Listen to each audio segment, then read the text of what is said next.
Distinguido oyente, soy el misionero Dr. Núñez Estrella. Bienvenida a la reflexión de hoy con la Biblia abierta. Para esta ocasión, los dos principios de la vida. No se olvide de visitar mi canal de YouTube Dr. Núñez Estrella. Para temas de medicinas o mensajes bíblicos, favor de suscribirse. Si se ha suscrito, muchísimas gracias. Todo para la gloria de Dios. La reflexión bíblica de hoy la encontramos en Romanos capítulo 8, versículo 5.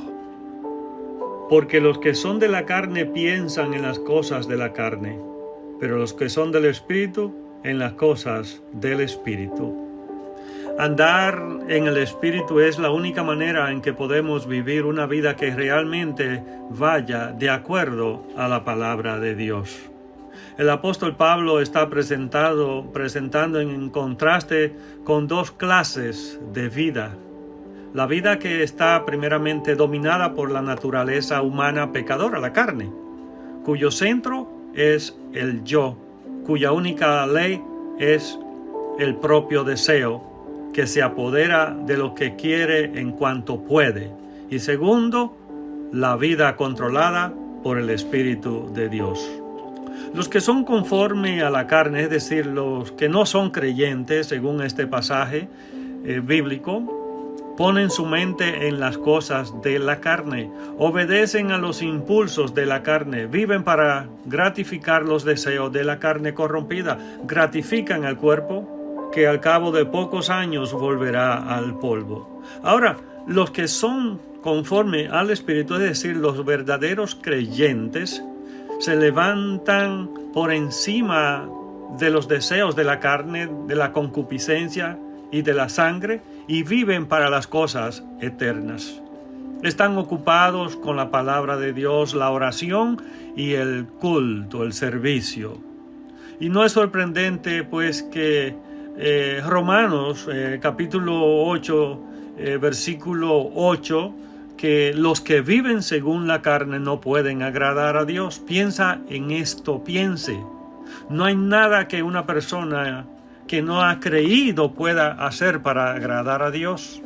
Ningunas buenas obras, ningunas observancias religiosas, ningunos servicios sacrificiales, nada en absoluto. Primero, ha de reconocerse pecador, culpable y recibir a Jesucristo mediante un acto específico de fe. Cuando una persona ha nacido de nuevo, ya no está más en la carne, sino según el Espíritu.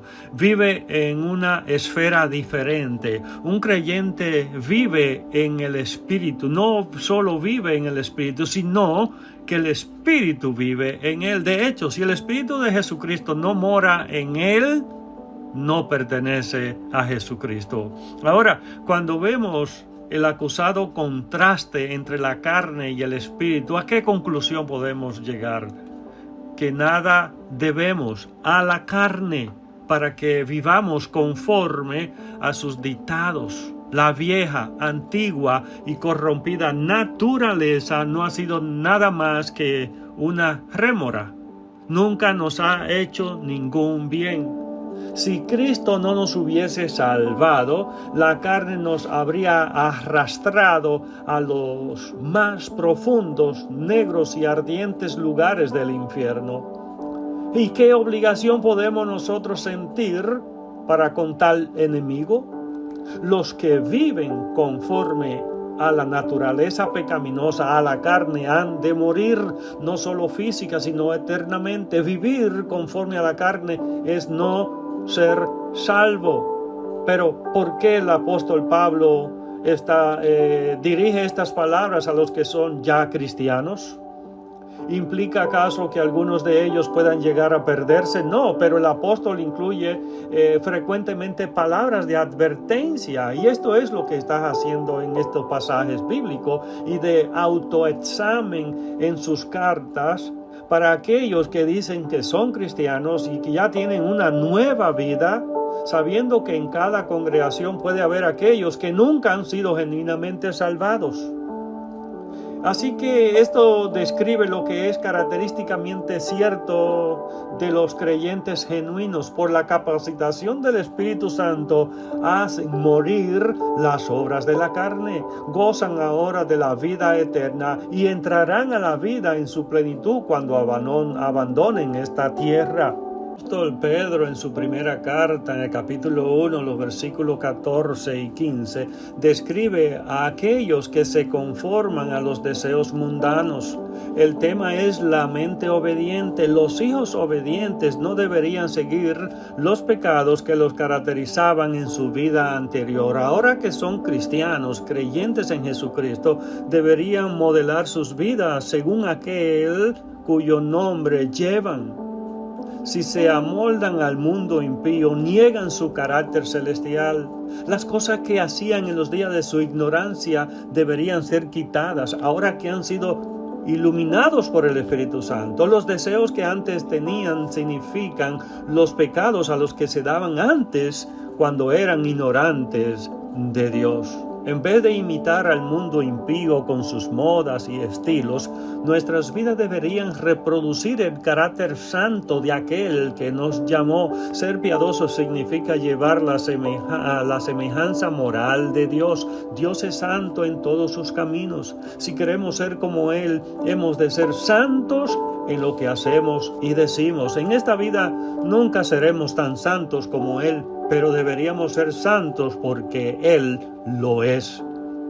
Aún la conformidad aparente o superficial al sistema de este mundo o cualquier acomodo a sus maneras sería mortal para la vida cristiana.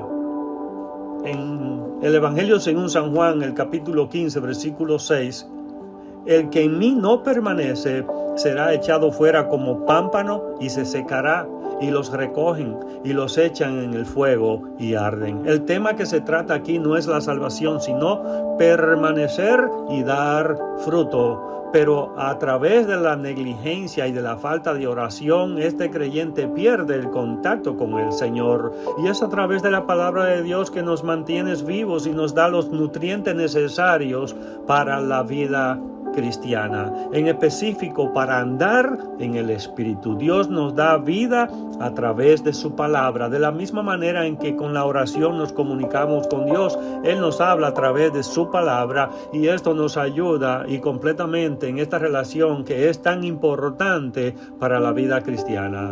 En estas dos actividades combinadas diariamente son como podemos realmente llevar una vida en victoria en el Espíritu. A veces también le restamos importancia, pero debemos recordar que ahora no somos nuestros, no vivimos para nosotros y que tenemos un dueño que nos demanda obediencia, pureza, santidad y adoración. Prácticamente demanda todo de nosotros.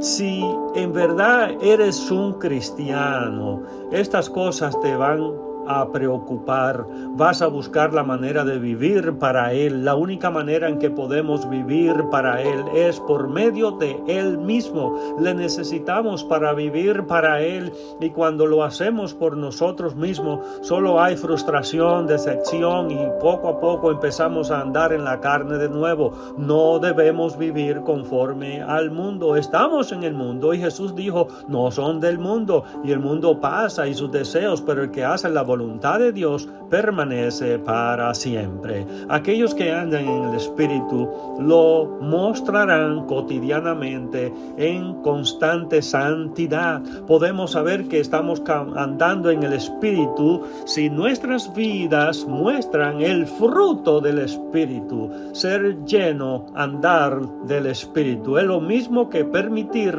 que la palabra de Jesucristo, la Biblia, more en abundancia en nosotros. El Espíritu de Dios y nuestra carne, o sea, nuestra naturaleza pecaminosa, están en perpetua guerra y seguirán estándolo hasta que seamos llevados al hogar celestial. La parte del creyente en este conflicto es rendirse al Espíritu. En esto debe pensar. Será hasta la próxima en la voluntad de Dios. Que Dios siga bendiciendo su vida junto a los suyos.